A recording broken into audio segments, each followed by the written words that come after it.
Since time immemorial, plants and fungi have proven to be one of Homo sapiens' greatest resources, not just as sustenance, but as a fount of healing medicine, spiritual inspiration, and mystery.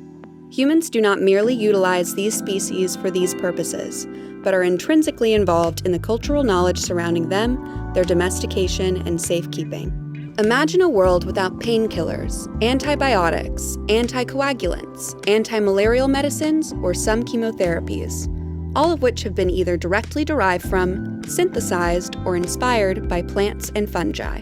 And who would want to live in a world without the mystery and magic of poison-tipped arrows or hallucinogens?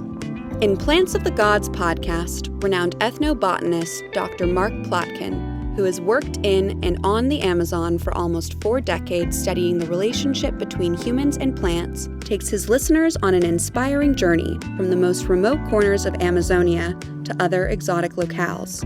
Learn about the fascinating history and uses of the plants of knowledge and power, like the hallucinogenic snuffs of the Yanomamo tribe, to Coca, from which cocaine is derived, the ayahuasca liana, from which a hallucinogenic brew is produced, or the diverse formulations of curare, a plant mixture which relaxes the muscles of the body and leads to asphyxiation. Not only will you better understand what we know about these sacred species and how we use them, but how they are revolutionizing Western medicine while the fight is on to protect these healing species and the people who know them best. This and more from Plants of the Gods with Dr. Mark Plotkin. Today we want to talk about coca, truly a plant of the gods. It's often confused with coconuts or cacao, but coca is a family unique to South America, typically about 1 meter or 2 high, and has been in use by indigenous peoples for thousands of years. The latest finds, I think, indicate use of coca quids, coca that's been chewed about 8,000 years ago. Of all the plants of the gods, coca is a masticatory. That is a plant which is chewed by people. There are 2 types of masticatories. There is the mechanical, that is, plants or plant products which are chewed purely for mechanical reasons, essentially. It's just something enjoyable. It doesn't produce a physiological response. A good example of that would be the resin of the red spruce tree, which is traditionally chewed by indigenous peoples in New England. Larch resin, which was popular amongst the indigenous peoples of Siberia, and the best known of all, which is chicle, which is the source of chewing gum. Now, chicle is a resin of the sapodilla tree, which also produces a very tasty indigenous edible fruit. And it is best known to the Western world. It has had a major impact on our history in a very unique and interesting way. Chicle, as I said, was native to Central America. It was long chewed by indigenous peoples there, and the commercialization of chicle and chewing gum got its start with General Santa Anna, the Mexican hero of the Alamo. By the 1860s, he was actually living in exile in Brooklyn. He was planning his return to his native country. To relieve his tensions, he chewed chicle, a pile of which he brought from home. When at last he left Staten Island for Mexico, he left a bunch of chicle behind with his host, Thomas Adams, who was an amateur inventor. Adams initially tried to vulcanize the chicle, like you do with rubber, to produce waterproof shoes. This failed. Hot weather caused the soles of the galoshes to stick to the pavement. His next brainstorm was to market the chicle to the dental community as a denture adhesive. This also failed. Finally, Adams flattened the chicle with his wife's rolling pin, added sugar, cut it into little pieces, and put it into a Brooklyn candy store for sale. The results were immediately snapped up, as they say, leading to the birth of a multi-million, if not billion-dollar chewing gum industry. Now, there are 2 species of coca. As I said, there's 200 species in the genus Erythroxylon, but there's 2 species that are chewed as what we know as coca leaves or coca powder. And this work was originally done by Tim Plowman, who was a student of Schultes, who spent about 10 years in South America trying to figure out the coca story. So Plowman broke coca down into 4 varieties of coca. Erythroxylon coca, which is Bolivian coca, which is typical of the highland of the central and southern Andes. The second variety is erythroxylin coca, variety ipado, which is the coca powder that I'll be talking quite a bit about. The other species was E. novogranitense, which Plowman broke into two varieties. There was novogranitense, which is Colombian coca, which is what the Kogi Indians of northern Colombia chew. And the final variety was Novogranitense trujilloense, which is what's grown around Trujillo in Peru, which figures into Coca-Cola, which I'll be getting into. Now, coca is known best as a powerful stimulant, but it has many other benefits as well. It suppresses hunger, prevents altitude sickness, and pain relief, and it is very rich in minerals, vitamins, and proteins. So it means the people that are chewing this for the stimulating effects, but also it's an important part of their diet, especially amongst very poor societies like the miners in the highest parts of the Andes. The Kogis, the extraordinary people from northern Colombia, this is not in the Amazon, these are living in the Sierra Nevada. It is a snow-capped mountain overlooking the Caribbean, the only snow-capped mountain overlooking the ocean as far as I know. They are prodigious chewers of coca. In fact, coca is so central to their way of life that when one Kogi meets another, the typical offering is to open his coca bag, which they're never without, which is a hand-woven fiber sack, and his friend leaves out of there and chews them, and vice versa. So it's the ultimate bonding exercise. As I said, coca has been found as far back as 8,000 years ago. And remember that when you make a find, it doesn't mean that's exactly when it began. So what it means is it's older than 8,000 years ago. And one of the most famous cultures in terms of coca chewing are the Moche from coastal Peru, northern coastal Peru. That's Moche, M-O-C-H-E. And they were famous for many things. Perhaps the most extraordinary is the tomb, the Moche tomb, the Lord of Sipan, which has been called the King Tut of the New World. It is an extraordinary temple complex with the king, the Lord of Sipan, with several of his attendants. I think they found coca in the tomb as well, but it's really worth having a look at some of the pictures. They've done facial reconstructions, they've done DNA analysis. It's an extraordinary story and something which really needs to be seen to be appreciated. Also, another spectacular find was the Lady of Cao, C-A-O, which is a similar story. And in terms of Moche pottery, it is a depiction of many aspects of daily life, many of which involve coca chewing. When you see the heads of the Moche people in the Larco Herrera Museum in Lima, many of them have a big quid of coca stuffed under their left cheek. The other thing that's famous about their pottery is it's incredibly pornographic. They depict all sorts of extraordinary sexual acts. And Professor Schultes remarked on this by saying if they'd spent as much time performing these acts as they did portraying them in pottery, perhaps they wouldn't have died out. Now, coca was brought to Europe in the 1500s from South America, and it became extremely popular all the way up to the 19th century. Sigmund Freud was an early proponent, promoting its use as a stimulant and a potential treatment for morphine addiction. Others who were big fans of coca included Thomas Edison, Ulysses S. Grant, the playwright Henrik Ibsen, and even Jules Verne. They were primarily fond of what was known as coca wine, vin Mariani.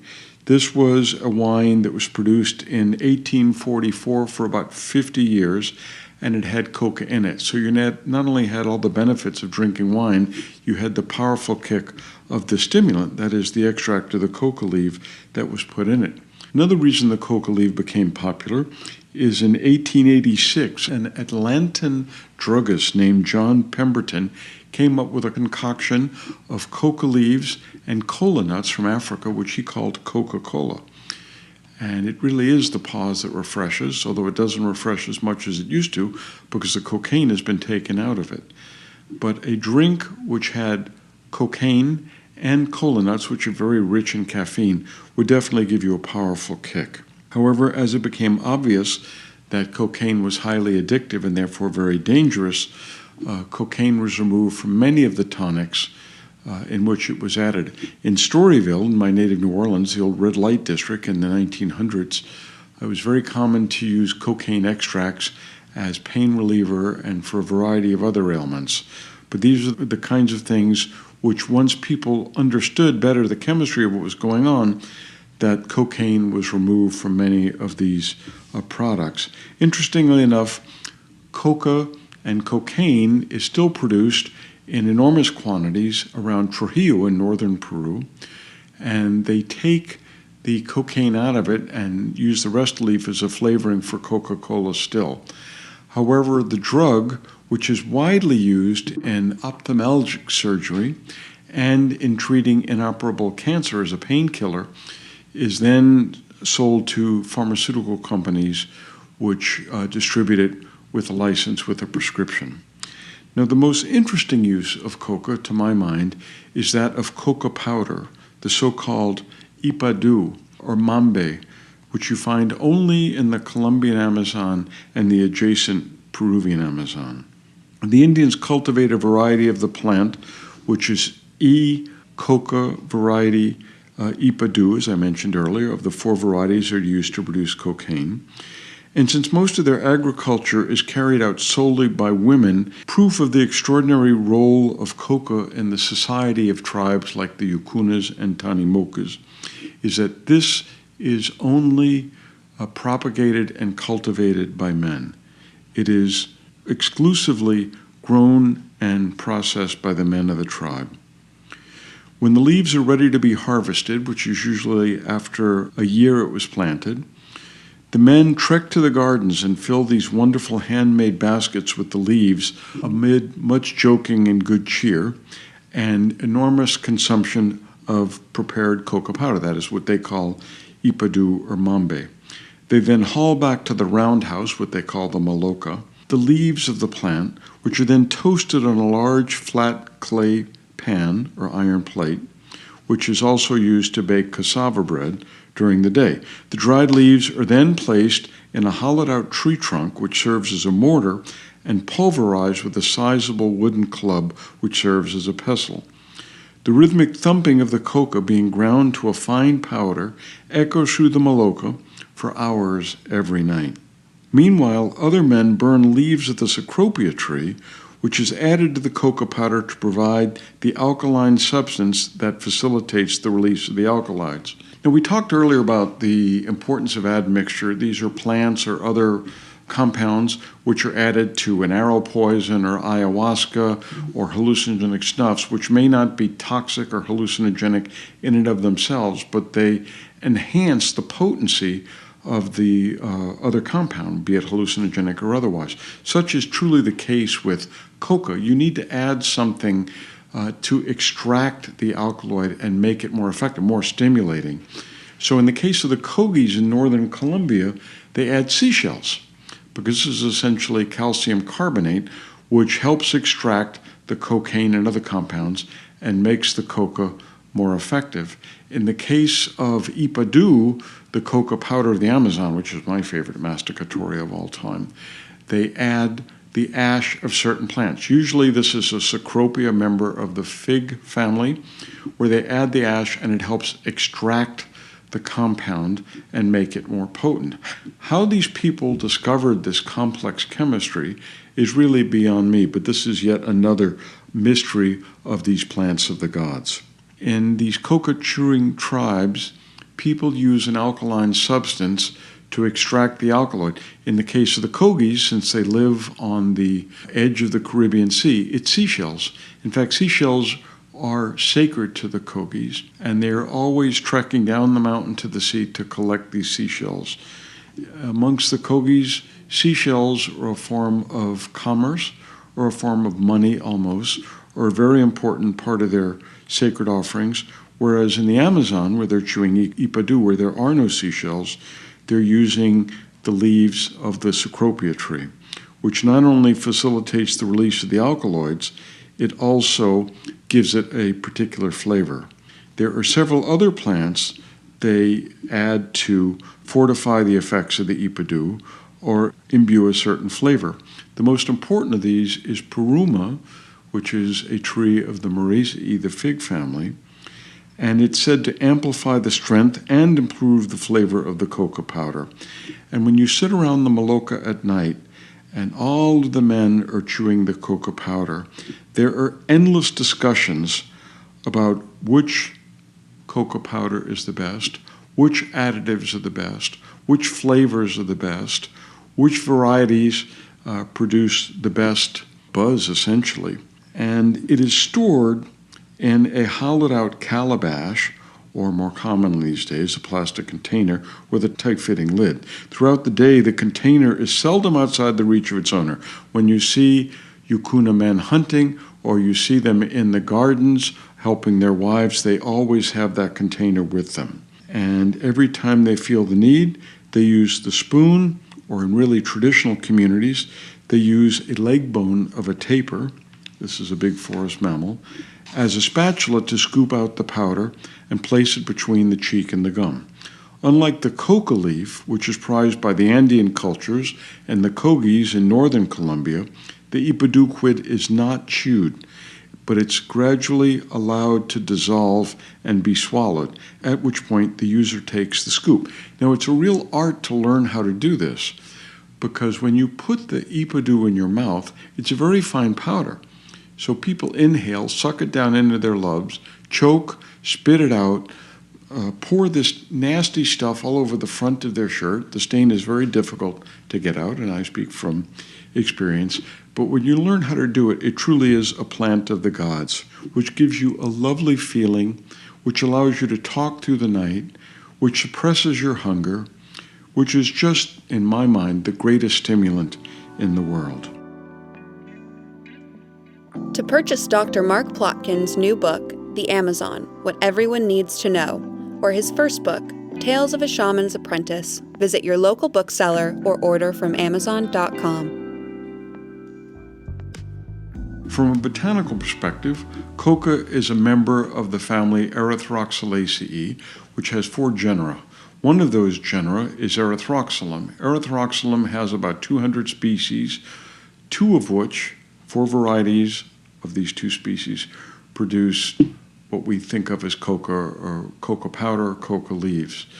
Now, in the market, when you're in the Andes and want to buy and try some coca, you want to make sure they're selling you the real thing. And here's a botanical trick.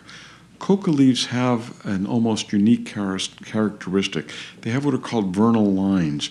Vernal lines are lines that run through the leaf parallel to the central vein. This is very unusual in the plant world. If you pick up a leaf and there are lines that run parallel to the central vein, instead of running out from the central vein to the edge of the leaf, you know you've got the real thing. Coca, which most foreigners encounter in the Andes, is the number 1 drug, the effective treatment and cure for what is known as soroche. Soroche is altitude sickness. It's really a dreadful thing. If you've suffered it, you know how miserable it is. You can feel like you're having a heart attack. You're short of breath. You have a pounding headache. It's really quite terrible. I remember once I was collecting in the Peruvian Andes, and I got to the town of Huaraz, way up in the mountains, and I just felt I was terrible. I stumbled into a cafe, and I heard Dark Side of the Moon that was playing at about half speed. I thought I was having a heart attack. And they saw the look on my face, and they knew immediately this gringo had soroche. And they quickly brought me a glass of coca tea, which is ubiquitous in the Andes. And I drank it, and I quickly felt better. And I then found out the reason the Dark Side of the Moon sounded so weird was that the record player was running out of juice. So it wasn't the soroche, it was indeed the batteries in the record player. But the feeling that I had, which was so terrible, was immediately cured by this coca tea, which is why I think it has such a bright future in Western medicine. The Yukuna tribe lives along the Miriti-Paraná River, one of the most remote rivers in the world, that flows into the Caquetá in the Colombian Amazon. They are a tribe of several hundred people. They are members of the Arawakan family. As I explained in an earlier podcast, there are about 4 language families in South America. Carib and Arawak are the 2 biggest, so they speak a language which is related to other Arawak tribes. But they are a very proud group of people, proud of their traditions, proud of their knowledge. They keep their language. They tend to keep foreigners and missionaries out. And they are the most prodigious chewers of coca or consumers of coca powder that I've ever seen. Now, among the prodigious consumers, a person may consume over a pound of the powder daily, which is why every night in the Maloka you hear thud, thud, thud, which is the creation of the ipado powder to be used the next day. And I might add that the Yukunas were Schulte's most favorite tribe. He referred to them as the most valiant and reliable of all the peoples he worked with. And I think a lot of ipado went into that judgment. Now, unlike purified cocaine, ipado is not addictive, and it offers many positive attributes: slight and pleasant mood elevation, staving off hunger, thirst, and fatigue. In my opinion, coca leaves, coca tea, coca chewing gum, and even ipado powder one day could become an internationally safe and effective stimulant and diet drug. When I was growing up in the 70s, it was the age of reefer madness, where everybody was convinced that marijuana was a dangerously addictive drug and people would go crazy. That's not true, and we'll cover that in another podcast. But I see the same potential for coca and coca products. However, I have to say that cocaine is addictive in a way which, in my opinion, marijuana is not. So some safeguards need to be built in there. It's a wonderful crop. These people grow it for their own uses.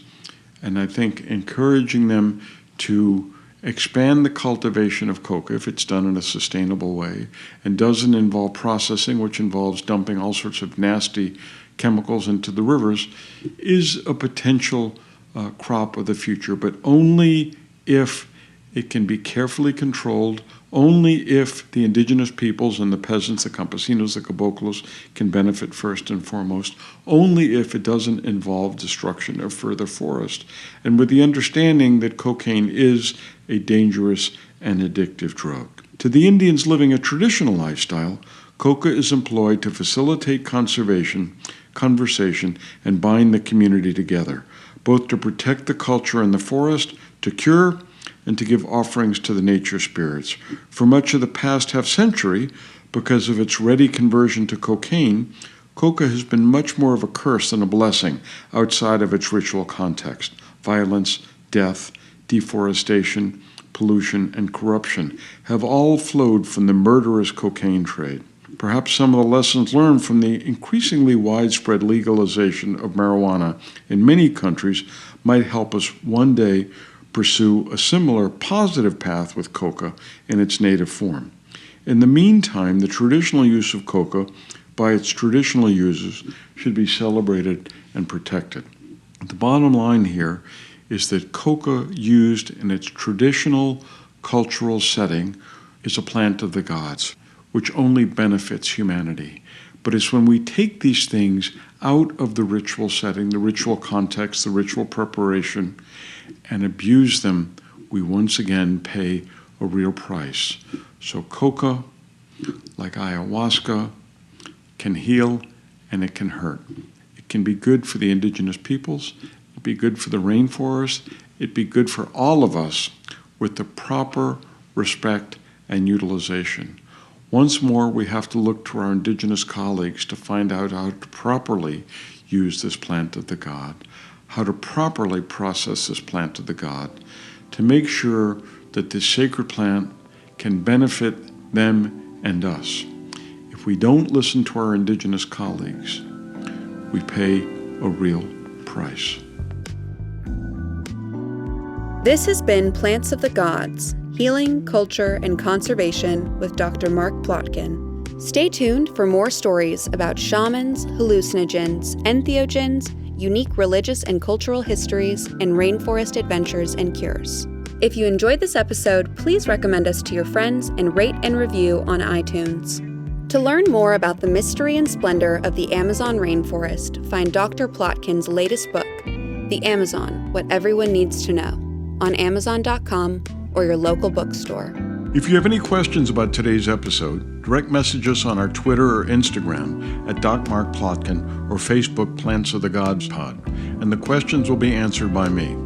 Follow our Facebook page for more information, or check the Amazon Conservation Team webpage, www.amazonteam.org, for more information on our field programs. Excited to hear from you. Thanks for tuning in.